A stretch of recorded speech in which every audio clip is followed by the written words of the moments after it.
Hello everyone, welcome to your next section. In this one we are going to learn how to create line and bar plots. I'm going to show you some of the quick calculations that you need for each of those in order to get them to work because they require different parameters. We're going to talk about when it's appropriate to use line and bar plots once again really quickly, and then we're going to talk about subplotting. So in this class we are going to use code in Matplotlib to create a bar plot from the iris data set. We are going to create a specific type of line plot called a time series plot, basically, which is going to show some value over time. We've talked a little bit about how bar plots and line plots are different and that you can't create a bar plot with continuous values as the independent variable. It makes no sense. You might be able to kind of, but I wouldn't do it. And then we'll teach you how to kind of create more features of line plots, because I showed you a little bit about that previously in the last class, but extending on line plots with the concept of subplotting, which is the ability to create multiple plots adjacent to each other all in one figure. You know, you can have dozens of plots all in a grid or something like that. You can build that out using the subplot features of Matplotlib. So some reminders of definitions that we're going to need. We talked about mean and standard deviation in our last class, but remember the mean is the average and standard deviation is the variance, how much values float around an average value. If it's spread out, you have a high standard deviation. If it's not very spread out, you have a very low. So with that in mind, guys, let us move into actually coding some of this out and seeing what it looks like. Let's get right to it. So, first off, the thing we're going to learn how to build is our bar plot from the previous section. So I showed you that graph, and we used this to describe what x-axes are, what variance is, what y-axes are, all that lovely stuff. This is the code I used in order to make it. It's quite simple. So we have our iris data set here, which is our flowers and all that. Now, in order to create a bar graph, we need some categorical data. So we need to know, the difference between each of these flower types. And we can use some sort of aggregate statistic in order to evaluate that in a bar plot. So what is the average value of a particular column? And we can plot that using a simple bar graph with the three different species types. Now, you can also see from here, if we wanted to, we could include all four features and have maybe a stacked bar plot where it's all one on top of each other, or maybe a positional bar plot where all four values are grouped together in different colors. For now, we are just looking at one color. And how we create this bar plot is first we wanted to get the means. So first I grouped I grouped all the information by species and extracted only the petal length, and I got the mean for that column.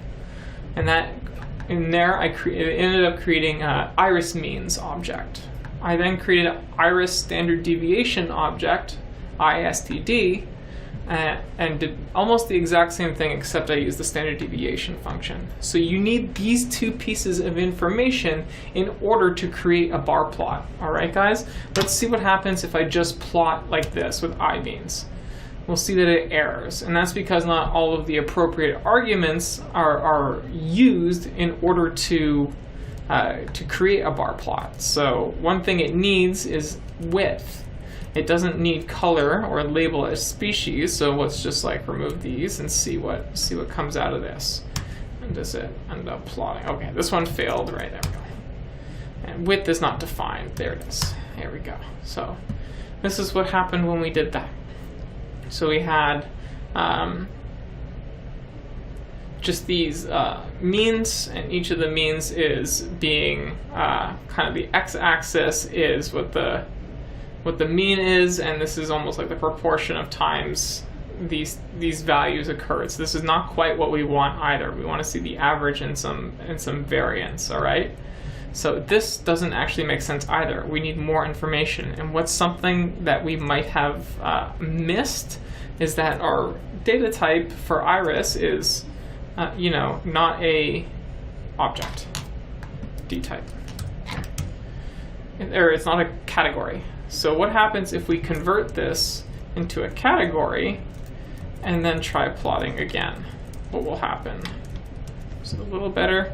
Not quite, but that's okay. So what we can then do is, play with this a little bit more. If we then get the specific indices for these categories in our data set, we just want the unique ones, and we create that as an index variable. What we can then do is for our bar plot, we can pass in where the bars are supposed to go, like how much spacing there should be between them, what the y values are supposed to be. So this is index, and then we kind of like shorten it up a little bit. We get the width of the bars, and then this value is where we put in our standard deviation. And I've changed the color, and the label isn't showing, so we just have a different color here. You can look at the color options available in Matplotlib if you'd like. Let's see if we can. Where's color? Okay, if we go to plot, it'll show color. Here's plot. And color. Yeah, where's the color argument? Here we go. So if you continue to look through, you can find the different colors that are available within Matplotlib by looking through the documentation. It's no point in showing you right now. So with that, let's now show this. One thing that we're missing here is that I asked for unique values for all of these category codes. You need NumPy in order to use that function. So now here, if we even remove this, let's just see what happens if we remove this part. Yeah, there you go. So now each of the bars is centered on what its category code is, 0, 1, 2. And we've changed the color, and we've added standard deviation bars. You'll notice that the standard deviation here is smaller than it is for these other ones. Okay, for other species. We can do other things for this visualization in order to make it better, though.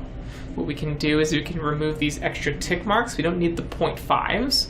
We can also add the appropriate category labels. So we now have these as strings, and we can play with the positioning of them.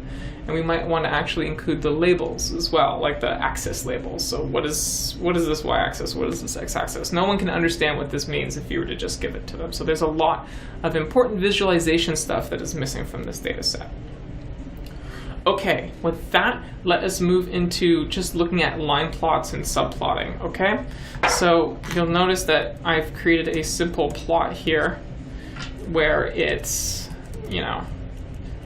that we have two different plots. It doesn't look so great. What we're looking at right now, plot.show is one of those plots. You can also see that you can't see it, and the reason for that is it's using the date as the x-axis label, and they're very long. So they're overlapping with each other. So we could adjust this later on in our next section, maybe with visualization styling, to add the features that we want to this data.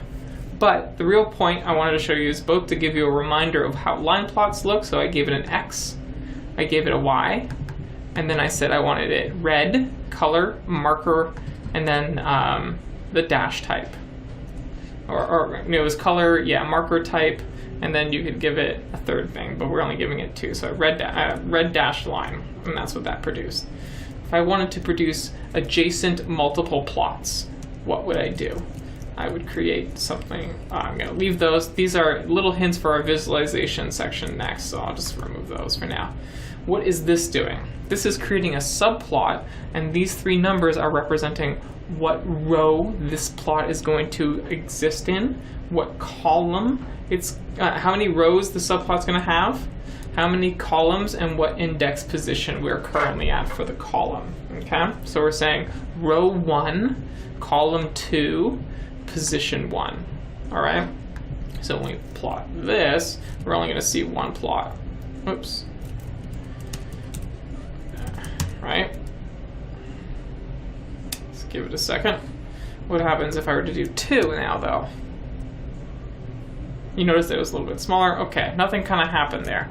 Let's now create a second subplot, which is the same data, but have it side by side and give it a different parameter. Let's make it blue color. And now we're putting this subplot has 1 row, 2 columns, and we're in the second position. And what do we get? There you have it. We have 2 line plots side by side. So we've learned how to create bar plots and some visualization features for them, how you need specific values for specific types of visualizations. So if you're doing something like a pie graph, I would never recommend doing a pie graph, by the way, but we'll talk more about that later. But if you want to do any other type of plot, you're gonna have to be considerate of what kinds of parameters you need to put into it and what those parameters actually mean. And then we looked at how to create subplots, how to like have plots side by side or on top of each other using the subplot function. So thank you very much, guys. With that, let's do a recap.